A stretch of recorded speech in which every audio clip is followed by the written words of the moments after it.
जैसा करोगे 100% वैसा ही भरोगे। कर्मफल। आपके घर कोई बेटा बनकर आता है तो कोई बेटी बनकर आती है, तो कोई दामाद बनकर आता है और कोई बहू बनकर आती है।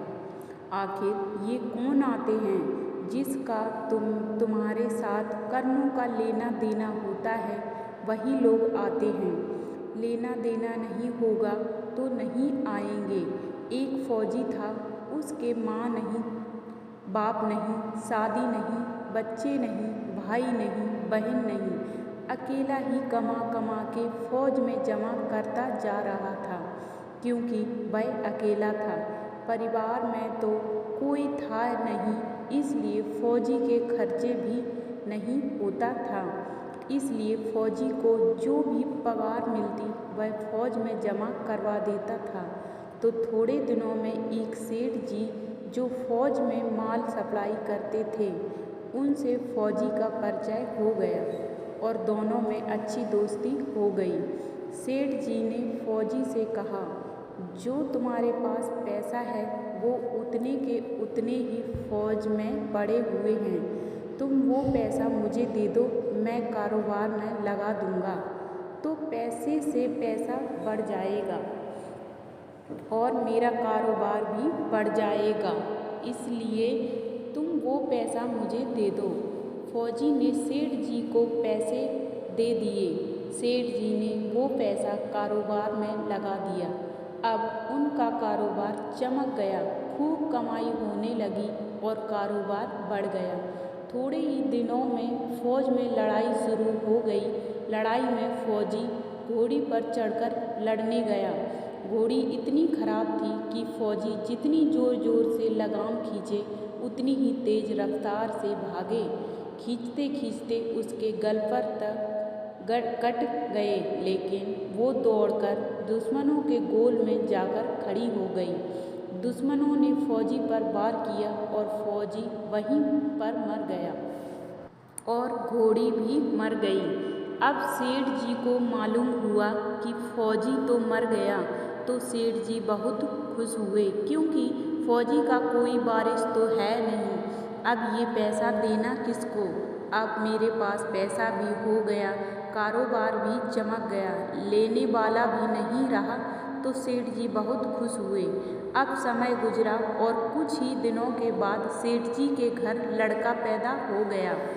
अब सेठ जी और ज़्यादा खुश कि भगवान की मुझ पर बड़ी दया है, खूब पैसा भी हो गया, कारोबार भी हो गया, लड़का भी हो गया और लेने वाला भी मर गया। सेठ जी बहुत खुश, और वो लड़का बचपन से ही होशियार था, पढ़ाई लिखाई में समझदार था, बिल्कुल सेठ जी की तरह होशियार था। सेठ जी ने उसे खूब अच्छी तरह से पढ़ाया लिखाया। जब लड़का पढ़ लिख कर बड़ा हो गया तो सेठ जी ने सोचा कि अब ये कारोबार संभाल लेगा, चलो अब इसकी शादी करा देता हूँ। सेठ जी ने लड़के की शादी बड़े ही धूमधाम से करवाई। किसी भी चीज़ की कमी नहीं थी। शादी करते ही घर में बहू रानी आई। अब सेठ जी ने सोचा कि चलो लड़के की शादी भी हो गई, अब तो यह पूरा कारोबार संभालेगा।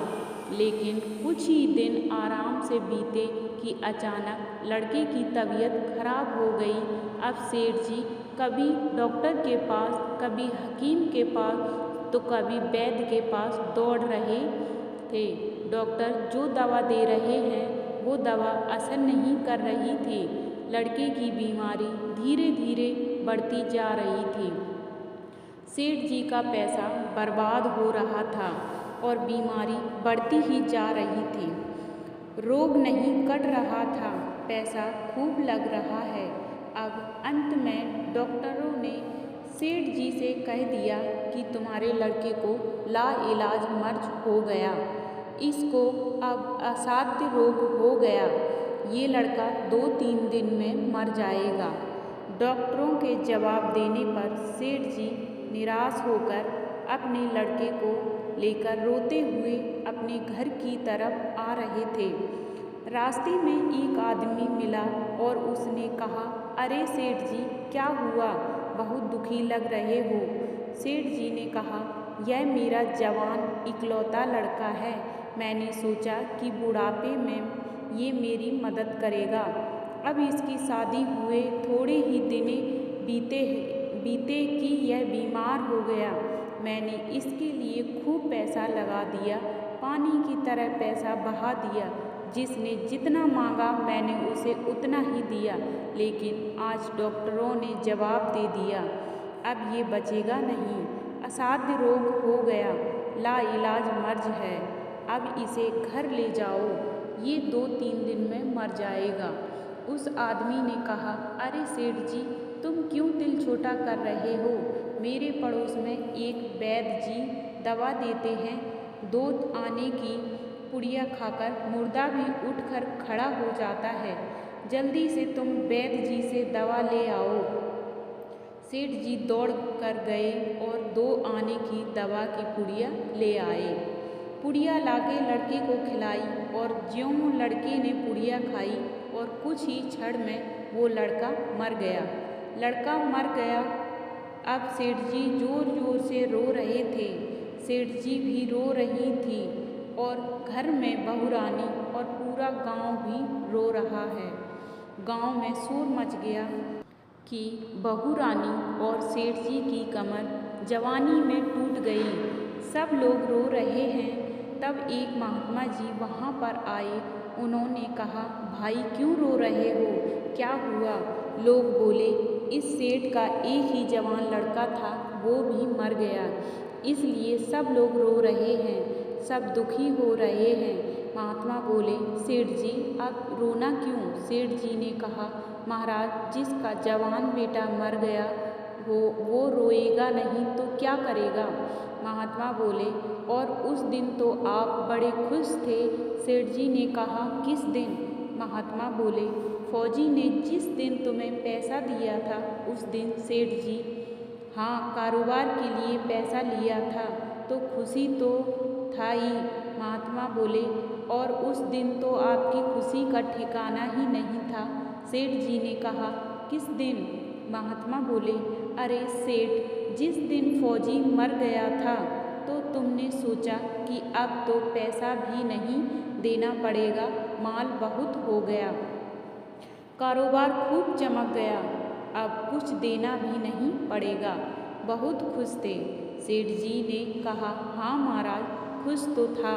महात्मा बोले, और उस दिन तो तुम्हारी खुशी का ठिकाना ही नहीं था, पता नहीं कितनी मिठाइयाँ बट गईं। सेठ जी ने कहा, किस दिन? महात्मा बोले, अरे जिस दिन तुम्हारे घर लड़का पैदा हुआ था। सेठ जी ने कहा, महाराज लड़का पैदा होता है तो सब खुश होते हैं, इसलिए मैं भी खुश हो गया। महात्मा बोले, उस दिन तो खुशी से तुम्हारे पैर जमीन पर भी नहीं पड़ रहे थे। सेठ जी ने कहा, किस दिन? महात्मा बोले, अरे जिस दिन तुम बेटा ब्याहने जा रहे थे। सेठ जी ने कहा, महाराज बेटा ब्याहने जाता है तो हर आदमी खुश होता है, तो मैं भी खुश हो गया था। महात्मा बोले, तो जब तुम इतनी बार खुश हो गए तो जरा सी बात के लिए क्यों रो रहे हो? सेठ जी ने कहा, महाराज ये जरा सी बात लग रही है आपको, मेरा तो जवान बेटा मर गया और आप कह रहे हैं कि ये जरा सी बात है। महात्मा बोले, अरे सेठ जी, वही फौजी पैसा लेने के लिए तुम्हारा बेटा बनकर आया था। पढ़ाई लिखाई में, खाने पीने में, पहनने में और शौक में, श्रृंगार में जितना लगाना था लगाया, शादी ब्याह में सब लग गया और ब्याज लगाकर डॉक्टरों को दिलवा दिया। अब जब 2 आने पैसे बच गए थे तो वो भी वैद्य जी को दिलवा दिए और पुड़िया खाकर चल दिया। अब कर्मों का लेन देन पूरा हुआ। सेठ जी ने कहा, हमारे साथ तो कर्मों का लेन देन था, चलो हमारे साथ तो जो हुआ सो हुआ, लेकिन जो जवान बहुरानी घर में रो रही है, जवानी में उसको धोखा देकर विधवा बनाकर चला गया, उसका क्या जुर्म था? कि उसके साथ ऐसा गुनाह किया। महात्मा बोले, यह बड़ी घोड़ी है जिसने जवानी में फौजी को धोखा दिया था, इसलिए इसने भी जवानी में उसको धोखा दे दिया। यही कर्म फल है। सभी अपने अपने कर्मों को लेन देन पूरा करने के लिए आते हैं और पूरा होते ही वापस चले जाते हैं। वीडियो अगर पसंद आया हो तो वीडियो को लाइक और चैनल को सब्सक्राइब ज़रूर करें और अपने दोस्तों के साथ शेयर ज़रूर करें। धन्यवाद।